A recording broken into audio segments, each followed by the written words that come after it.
안녕하세요. 오늘도 사연살롱을 찾아주셔서 감사합니다. 30대 결혼 1년차 새댁이에요. 저는 요즘 꿈만 같은 신혼생활을 하고 있어요. 당연히 결혼한 지 얼마 안 돼서이기도 하지만 저에겐 성실하고 다정한 남편, 그리고 제 일이라면 무조건 오케이라는 시부모님이 계시기 때문이에요. 하지만 저의 결혼은 주변에서 모두 신기하다고 할 정도로 지금에 비하면 정말 순탄하지는 않았는데요. 저희 이런 결혼 성공담을 이야기해 보고 싶어 이렇게 사연을 보내봅니다. 우선 저희 어릴 적 이야기부터 조금 해볼게요. 저는 외할아버지 손에 자랐어요. 외할아버지와 살기 전엔 엄마와 단 둘이 살았어요. 제가 초등학교에 막 입학할 무렵에 엄마가 퇴근하시는 중 뺑소니 사고를 당하셔서 하늘나라에 가시게 되었어요. 그리고 전 유일한 가족인 외할아버지 손에 맡겨졌어요. 지금도 이상하게 그때의 기억은 너무나 또렷해요. 그날은 엄마가 퇴근하고 오면 치킨을 시켜주시겠다고 약속한 날이었어요. 그때 당시 다른 아이들도 비슷하겠지만 제가 세상에서 가장 좋아하는 음식이 양념치킨이었거든요. 치킨 먹을 생각에 잔뜩 기대에 부풀어 엄마를 기다리는데 저녁 8시가 넘고 9시가 되어가는데도 엄마가 집에 돌아오지 않자 어린 마음에도 기분이 싸했어요. 불안한 마음에 아무리 전화를 걸어도 엄마는 받지 않았고 그렇게 한참 배가 고픈 것도 있고 불안에 떨고 있을 때 경찰 아저씨가 저희 집에 전화를 하셨어요. 전혀 실감나지 않는 이야기를 어렵게 꺼내시는데 그 순간 멍해져서는 이상하게도 그 뒤로는 아무런 기억도 나지 않아요. 그냥 어린 제가 불안을 꾸역꾸역 참으며 시계와 현관문을 계속 번갈아 봤던 그때만 또렷하게 기억이 남아있을 뿐이에요. 정신을 차렸을 땐 전 외할아버지 손을 잡고 외할아버지 집에 가고 있었어요. 외할머니는 이미 돌아가신 지 오래라 외할아버지 혼자 살고 계셨는데 제가 살던 집과는 달라서 당황했어요. 할아버지의 집은 낡은 집은 아니었지만 제가 살았던 집보단 오래된 집이었어요. 그때 당시 저희 외할아버지는 직업이 환경미화원이셨어요. 지금 생각해보면 할아버지는 정말 깔끔한 사람이었죠. 언제나 단정한 옷차림을 하고 다니셨고 정말 매너가 좋은 분이셨어요. 부모님이 없다는 현실을 깨닫게 된 건 초등학교 입학식이었어요. 아무리 둘러봐도 할아버지와 함께 입학식에 온 건 저 혼자였으니까요. 다른 친구들과 비교하면 당연히 티가 날 수도 있었지만 할아버지는 예쁜 새 옷을 입히고 새 가방을 매서 갔거든요. 그날 할아버지는 다른 아이들을 유심히 바라봤어요. 부모 없는 티를 내지 않기 위해서인지 할아버지는 남들보다 더 신경을 많이 써서 학교에 보냈어요. 어쩌면 외할머니라도 살아계셨다면 할아버지가 조금 편하시지 않을까라고 생각했어요. 저희 외할아버지 성격이 근검절약하셔서 저희 집엔 새로 사는 물건보다 할아버지가 주워오는 게 많았어요. 또 어찌나 손재주가 좋으신지 웬만한 고장난 물건은 할아버지 손이 닿기만 하면 뚝딱 고쳐지곤 했어요. 하지만 제게 관련된 일이라면 무조건 새 것으로 사주셨어요. 계절마다 예쁜 옷을 사서 입히셨고 2달에 한 번은 꼭 미용실에 데려가 머리를 했어요. 같은 반 친구들보다 항상 깔끔하고 세련되게 학교를 다녔죠. 사춘기가 돼서 할아버지가 저를 위해 얼마나 많은 고생을 하는지 조금씩 깨닫게 되자 무조건 성공하고 싶었어요. 제 나이에 할 수 있는 일은 공부밖에 없다는 걸 어느 순간 느꼈어요. 그래서 죽기 살기로 공부만 했어요. 주변 어른들은 무슨 애가 그렇게 공부 욕심이 많냐고 부러워하고 칭찬도 해주셨지만 사실상 제가 장학금을 받지 못하면 저는 대학을 갈 수 없다고 생각해서 절박한 심정으로 오로지 공부에만 매달렸던 거예요.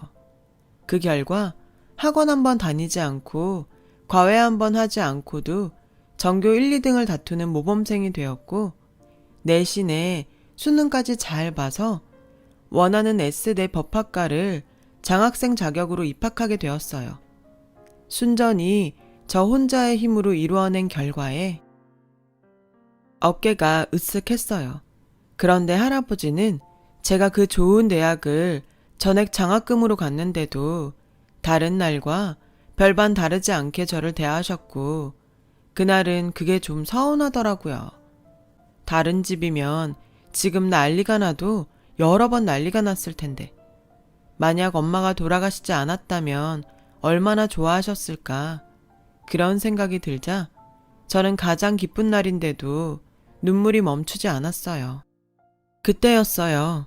저희 집 초인종이 띵동 하고 울렸고 곧이어 맛있는 양념치킨 냄새가 제 코를 찌르는데 제 배는 분위기 파악도 하지 못한 채 꼬르륵거리는 거 있죠.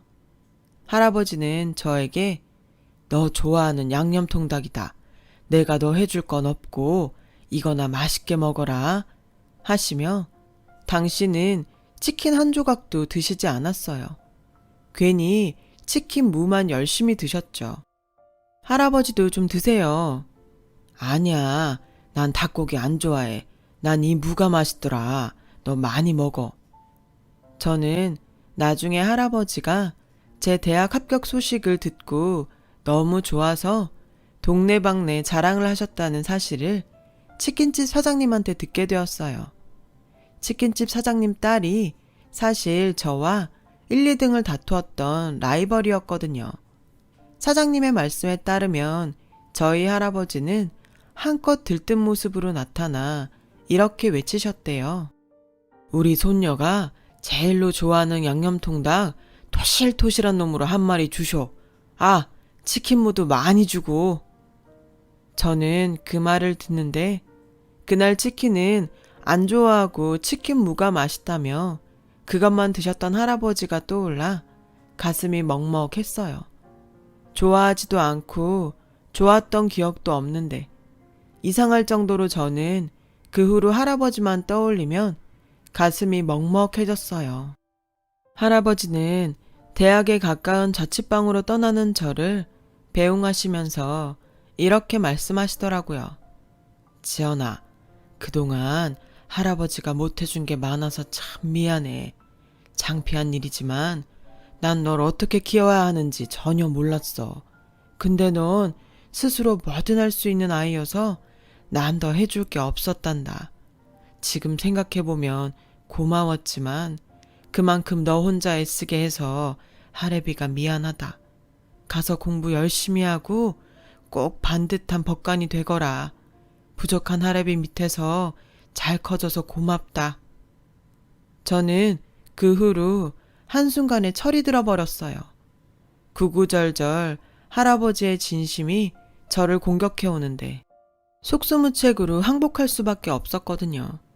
그 후 늘 가슴속엔 반듯한 사람이 되자고 다짐하고 또 다짐했어요. 그리고 하루빨리 성공해서 외할아버지에게 효도를 하겠다는 마음으로 또 죽기 살기로 공부를 했죠.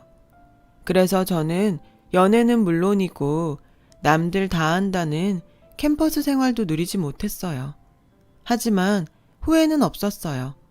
전에는 성공하겠다고 독만 품고 공부를 했다면 그때는 할아버지를 기쁘게 해드리고 더 나아가 훌륭한 법관이 되겠다는 꿈이 있어 하루하루가 저에겐 알차고 소중했거든요. 저는 장학생 혜택으로 학비 걱정 없이 대학을 졸업할 수 있었고 할아버지의 바램대로 법관이 되기 위해 지금은 폐지된 사법고시를 준비했었어요. 하지만 공부라면 나름 자신은 있었는데 사법고시는 생각보다 준비가 고되었고 외롭더라고요. 그때까지도 혼자 자취를 하던 저는 때마침 할아버지 생신도 거의 다가와 그날은 오랜만에 할아버지 집에 가보기로 했어요. 평소 할아버지는 늘 저에게 전화로 여기 놀 거 없다. 여기 왔다 갈 시간에 법관 공부나 더 열심히 해. 할애비는 다 괜찮다. 돈 필요하면 언제든 말하고. 라고 하셔서 그날은 일부러 말도 안 하고 무작정 삼겹살과 소주를 사가지고 집으로 갔는데 글쎄 할아버지가 저에게 말도 하지 않고 병원에 입원했다는 사실을 알게 되었어요. 할아버지는 보름 전 청소일을 하시는 중 길에서 미끄러져 엉치뼈를 다치셨고 수술을 해야 하는데 공부하는 저에게 방해가 될까봐 수술을 미루고 계셨어요. 내가 못 살아. 미룰 걸 미뤄야지. 할아버지가 이러는 게 나 도와주는 거 아니고 나 나쁜 소녀 만드는 거야. 너 공부하는데 방해되잖아. 할애비가 도움은 못 되면서 방해가 되면 쓰나. 만약에 내가 할아버지처럼 병원에 입원했는데 할아버지한테 미안해서 연락도 못하고 수술 동의서도 못 받아서 수술도 못하고 있으면 할아버지는 어떨 것 같아? 아니 그게 무슨 미안할 게 따로 있지. 그거 봐요. 내가 아까 집에 가서 얼마나 놀랐는지 알아? 치킨집 사장님이 얘기 안 해주셨으면 공부고 뭐고 내가 걱정돼서 공부가 됐겠어? 알았어. 그만 혼내. 오랜만에 봐서 반가워 죽겠는데 계속 혼만 내냐? 속상해서 그러지. 그러지 말고 우리 손녀 공부는 잘 돼가냐? 할애비가 내일 또 양념통닭 사주랴? 오랜만에 본 할아버지는 많이 야위셨지만 저를 오랜만에 봐서인지 연신 허허 웃으시며 저에게 다정하게 말씀하셨어요. 어릴 땐 늘 할아버지가 과묵하고 무섭다고 생각했는데 지금 보니 할아버지는 오히려 정반대로 아이 같고 다정한 분이셨어요. 할아버지의 수술은 걱정했던 것보다 예후가 좋았지만 연세가 있으신 만큼 퇴원은 최대한 천천히 하기로 했어요. 할아버지는 병원비가 많이 나온다며 한사코 퇴원을 하신다고 했지만 할아버지를 옆에서 챙겨줄 사람도 없으니 그냥 병원에 계시라고 고집을 피웠어요. 알았어. 생전 고집이라고는 피울 줄 모르나 보다 했더니 지금 보니 지 엄마랑 고집 센 게 판박이구만. 내가 졌어. 알았으니까 넌 얼른 공부하러 가. 할아버지, 약속이에요. 돈 아깝다고 퇴원해서 다시 안 좋아지면 그게 더 비싸. 아셨죠? 저는 신신당부를 하고 공부를 하러 갔어요. 그리고 그날 저녁은 늦게까지 공부를 하고 자취방으로 돌아가는데 이상하게도 누군가 뒤에서 따라오는 기척을 느꼈고 주택가 골목 원룸에서 자취를 하던 전 슬슬 무서워지기 시작했어요. 누군가에게 전화를 걸면서 가면 좀 나을까 하고 핸드폰을 들어 연락처를 받지만 그동안 공부만 한 탓에 사적으로 전화를 할 곳이 마땅치 않았어요. 그렇다고 할아버지에게 전화를 걸 수도 없었고요. 저는 하는 수 없이 냅다 뛰기 시작했어요. 제 뒤를 천천히 따라오던 남자는 제가 갑자기 뛰어가자 자기도 뛰기 시작했고 치안이라는 확신이 든 저는 자취방 위치가 노출될까 두려워 전력 질주하며 동네 파출소를 찾아 뛰어갔어요. 도와주세요. 치안이 쫓아와요. 저는 숨을 헐떡이며 파출소에 들어가자마자 그렇게 외쳤어요. 그랬더니 어떤 젊은 순경이 저에게 다가와 괜찮냐고 물었고 파출소 밖을 나가 치안으로 의심되는 사람을 찾는 듯 보였어요. 5분쯤 지났을까? 순경은 다시 파출소로 들어왔고 물 한 잔을 저에게 건네며 괜찮다고 저를 진정시켜 주었어요. 그리고 아주 고맙게도 저희 자취방까지 저를 데려다 줬고 자신의 연락처를 알려주며 늦게 집에 들어갈 때 미리 연락하면 버스 정류장에서 자취방까지 동행해 주겠다고 했어요. 어찌나 고맙고 든든하던지. 이 사람이 바로 지금의 저의 남편이에요. 저는 그 후로 늦은 시간엔 밤길을 다니지 않는데요. 남편은 그런 제가 늘 마음에 걸려서 근무일이 아닌 날에도 밤에는 일부러 저희 동네 순찰을 자처했다고 했어요. 그러던 중 설상가상으로 뭐 집어갈 것도 없는 제 자취방에 도둑이 들었고 놀란 마음에 112에 신고를 했더니 신기하게도 남편이 저희 집에 출동했더라고요. 저희는 그렇게 인연을 맺게 되었어요. 남편은 늘 혼자 있는 저를 챙겼고 저를 챙겨주는 남편에게 호감을 가지며 본격적인 연애가 시작되었죠. 남편은 자기도 경찰 시험을 준비하면서 겪었던 경험이 있었기에 그야말로 물심양면 저를 도와주었어요. 그 무렵 병원에서 퇴원한 할아버지는 저희 반대에도 환경미화원 일을 하시겠다고 고집을 피우셨어요. 저는 그런 할아버지를 혼자 둘 수 없어서 다시 할아버지와 함께 살기로 결심했어요. 물론 할아버지는 제가 집에 돌아오는 것을 반대했어요.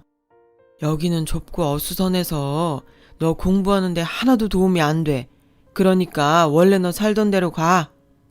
그러게 이참에 좀 치우고 살면 좋겠네. 아니, 왜 갑자기 여기로 온다고 난리야. 할애비 수술도 잘 끝났고 진짜 괜찮으니까 할애비 말 들어. 나도 괜찮다니까.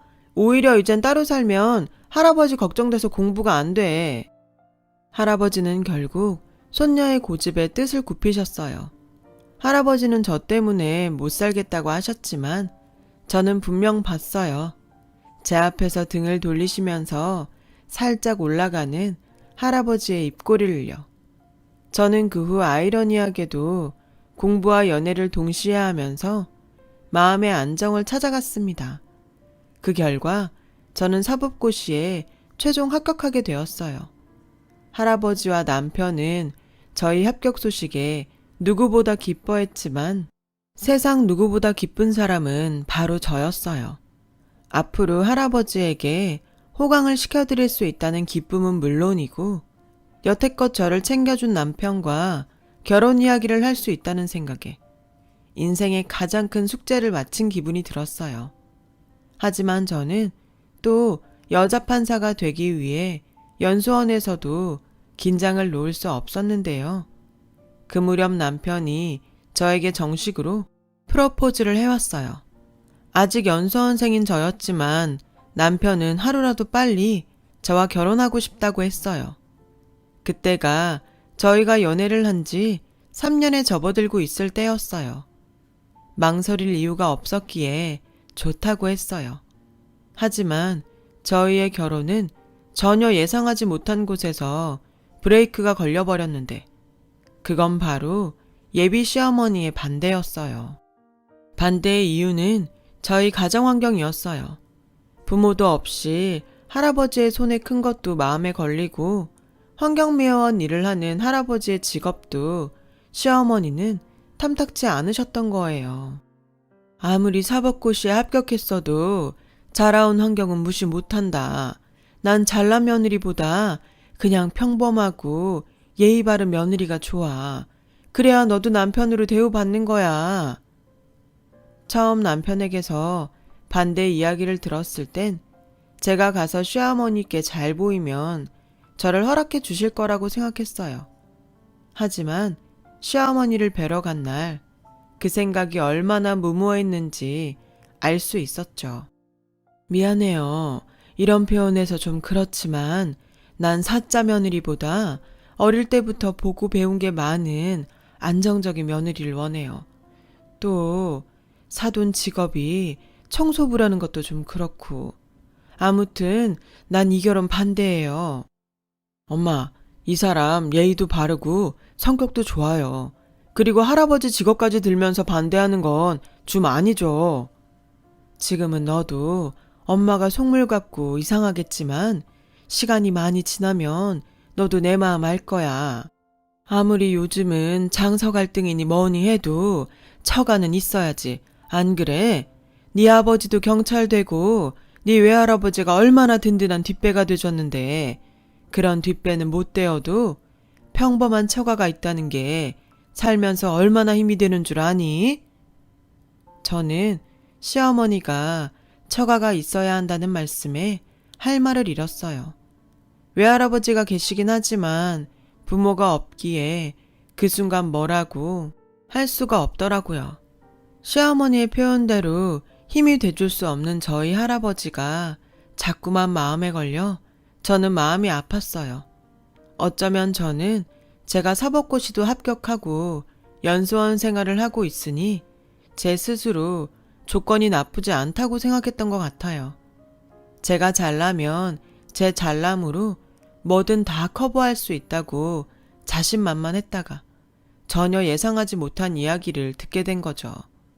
남편은 그날 저에게 자기는 끝까지 어머니를 설득할 테니 다른 생각은 하지 말라고 저에게 신신당부했어요. 그리고 남편의 집에 인사를 간 걸 아는 할아버지는 풀이 죽은 제 모습에 제가 대학에 합격했을 때처럼 아무런 말도 하지 않으셨어요. 그저 당신이 유일하게 알고 있는 손녀 기쁘게 하는 방법인 양념통닭을 사오실 뿐이셨죠. 하지만 저는 그날 그 좋아하는 양념치킨을 먹지 않았어요. 할아버지만 보면 목이 메서 도저히 치킨을 넘길 수가 없을 것 같았거든요.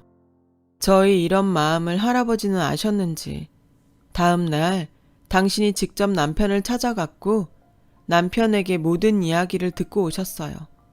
그리고 그간 절대 버릴 수 없다고 고집을 피우던 집안의 모든 고물을 몽땅 처분하고 오셨는데 그날 무리를 하셔서인지 몸져 눕게 되셨어요. 그렇게 치우라고 할 땐 안 된다고 하더니 혼자 그렇게 무리하면 어떡해. 의사 선생님이 무리하지 말라고 했잖아. 속 시끄러워서 그거라도 치우면 나을까 했지. 무슨 일 있어요? 할아버지는 그 뒤로 꿀먹은 벙어리처럼 입을 굳게 닫으셨어요. 아마 제가 당신 말을 듣고 마음을 다칠까 우려해 차라리 당신 입을 닫자고 생각하신 것 같았어요. 그러던 어느 날이었죠. 남편은 평소 가장 존경하는 자신의 아버지에게 SOS를 요청했고 저와 저희 할아버지를 모시고 저녁을 함께 먹자고 하셨어요. 당연히 저를 반대하는 시어머니도 함께요. 남편 말에 의하면 시어머니는 당신의 남편 말이라면 찍소리를 못 하셨는데 남편의 말을 듣고 사람을 그런 잣대로 판단하면 되겠냐고 시아버지께서 시어머니께 뭐라고 하시고 그냥 가볍게 식사라도 한번 하자고 하셨대요. 하지만 그날의 충격이 저에겐 컸는지 남편의 그 말에도 선뜻 나서고 싶은 마음이 들지 않더라고요. 오히려 저희 할아버지는 저에게 네가 뭐가 꿀려서 그래. 가서 당당하게 하고 싶은 말 다 해. 이 할애비가 네 옆에서 딱 네 편이 돼줄라니까. 라며 가자고 하셨어요. 그렇게 내키지 않은 상견례 아닌 상견례 같은 날이 되었어요. 그래, 그날은 경황이 없어서 아무 말도 못했지만 오늘은 결혼 그까짓 거 못해도 그날 못한 말 다 하고 오자 라는 심정으로 가게에 들어갔어요. 식당 안에 들어가니 아직 남편과 남편의 가족은 도착하지 않아서 할아버지와 단 둘이 룸에 앉아 있는데 글쎄 저희 할아버지는 저에게 한 말과 다르게 잔뜩 긴장하고 계시는 게 아니겠어요? 그 모습을 보는데 어찌나 마음이 절절해 오는지 나한테는 당당하게 하고 싶은 말 다 하라면서 할아버지는 왜 그렇게 떨어? 내가? 할애비 안 떨어. 에이, 잔뜩 긴장했잖아. 얘가 지금 뭐래? 아니야. 거참 사람들이 약속 시간을 안 지키네. 그때였어요. 문이 열리고 남편과 남편의 가족들이 룸에 들어오는데 그때부터 이미 시어머니의 얼굴은 내키지 않는다는 것은 물론이고 딱딱하게 굳어있는 게 보였어요.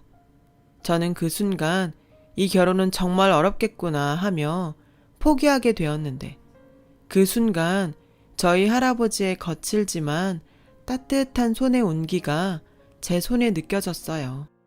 당신 말대로 제 옆에서 제 편이 돼주겠다는 할아버지의 마음이 그 손에 고스란히 전해져 오는 것 같았어요. 그리고 그때 전혀 예상하지 못한 일이 벌어진 거예요.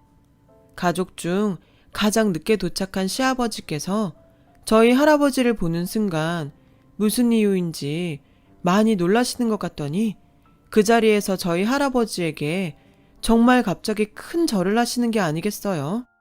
정작 저희 할아버지도 영문을 몰라서 어리둥절해 있는데 시아버지는 떨리는 목소리로 이렇게 말씀하셨어요. 저 기억 안 나세요? 제가 우리 애만 할 때 경찰 시험 보러 가야 하는데 신분증이랑 수험표 든 봉투 잊어버렸다고 쓰레기 더미에서 찾고 있었잖아요. 아, 그때 피죽도 못 먹은 것처럼 깡마른 총각이. 네, 저예요, 어르신. 그날 저 대신 그 많은 쓰레기 다 뒤지시면서 제 거 찾아주시고 시험장 늦는다고 택시 타고 가라고 택시비도 주셨잖아요. 그래, 생각나네. 그때 그 총각을 여기서 다 보는구만. 그래, 그때 시험은 어떻게 잘 봤나? 네, 그때 어르신 덕분에 저 그날 시험 무사히 치르고 합격해서 지금 이렇게 경찰밥 먹고 잘 살고 있습니다. 잘 됐구먼. 어쩐지 내가 자네 아들 보고 자네 생각이 종종 났어. 경찰이라고 해서 그런가 자꾸 자네를 닮았다는 생각이 들었는데 세상이 참 좁네. 할아버지 말대로 신기한 인연이었어요. 시아버지는 그날 시험을 거의 자포자기하고 있었대요. 저희 할아버지가 끝까지 해봐야지 사내가 벌써 포기하면 쓰냐고 그날 치운 쓰레기를 몽땅 다시 바닥에 쏟고 수험표가 든 봉투를 찾으셨답니다. 그리고 난 보다시피 청소분에 더러운 걸 치우고 나면 그렇게 뿌듯할 수가 없어. 자네는 더러운 이 세상을 치우는 청소부가 돼주게. 세상이 깨끗해지면 또 얼마나 뿌듯하겠는가. 시아버지는 저희 할아버지의 그 말을 단 한순간도 잊은 적이 없다고 하셨어요. 진급할수록 세상의 유혹은 많았지만 할아버지의 말이 그런 유혹을 모두 막아주는 부적과도 같았다고 하셨죠. 그날 저희 시어머니는 저에게 미안하다고 사과하셨어요. 보고 배운 게 없을 거라고 자기 멋대로 생각해서 미안하다고요. 이렇게 훌륭한 할아버지 밑에서 자라고 그 어려운 사법고시도 합격한 저를 누가 마다하겠냐며 미안하고 고맙다는 말을 몇 번을 하셨는지 몰라요. 그날 이후 모든 것이 변했어요. 시부모님은 혼수는 전혀 필요 없다고 그저 연수원만 무사히 마치라고 배려해 주셨고 저는 사법연수원을 나온 다음 날 결혼식을 올리게 되었어요.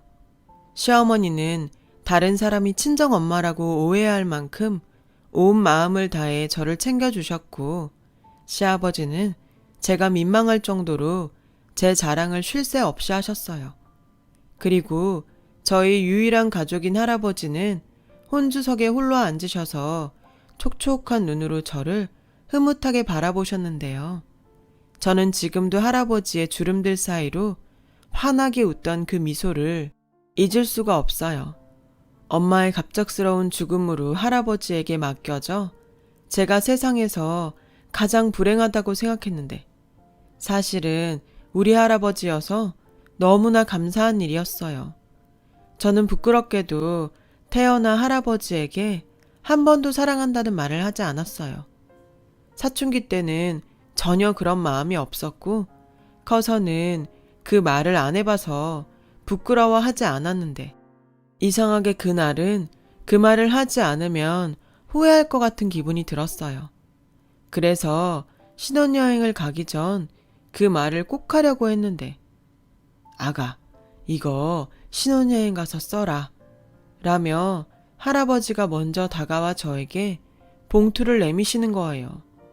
봉투에 적힌 우리 손녀 결혼 축하한다. 할아버지가 많이 사랑해. 라는 할아버지의 글씨를 보는 순간 저는 어떤 폭풍같이 몰아쳐오는 감정에 울컥해서 눈물을 터뜨리고 말았어요. 그리고 제 눈물에 마치 도미노처럼 한 사람 한 사람 눈물을 흘리기 시작하는데 정말 제 결혼식은 눈물의 바다가 되어버렸어요. 지금도 가족 행사가 있으면 할아버지를 비롯한 저희 가족들은 그날의 일을 해프닝처럼 말하곤 해요. 이런 게 추억이고 이런 게 유대관계인 거겠죠.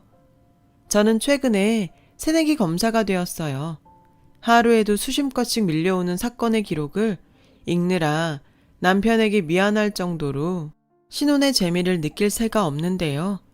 저도 할아버지처럼 깨끗한 세상을 만드는데 청소부가 되고 싶어 그 사명감에 서툰 새내기지만 최선을 다해 살고 있어요. 지금도 저희 할아버지는 저희 집에 오실 때면 여전히 제가 좋아하는 양념통닭을 사서 오세요. 손주 사위 좋아하는 것도 사오시라고 제가 농담을 할 때면 당신은 오직 저뿐이라고 하시는 못 말리는 저희 할아버지세요. 저는 다른 욕심은 하나도 없고 그저 지금처럼 할아버지가 제 곁에 오래 머물러 주시길 바라는 마음뿐이에요. 할아버지가 사주신 양념통닭을 오래 먹을 수 있길 바라며 결혼 성공담이라고 했는데 막상 적어보니 온통 저희 할아버지 이야기였네요. 마지막으로 존경하는 할아버지, 세상에서 제일로 사랑합니다. 긴 이야기 들어주셔서 고맙습니다. 제 사연을 들어주신 모든 분들이 늘 행복하고 감사한 날 되시길 바랄게요. 여러분, 사연 댓글에 응원과 현명한 조언 부탁드려요. 좋아요와 구독은 저에게 큰 힘이 됩니다. 오늘도 좋은 일 가득하세요.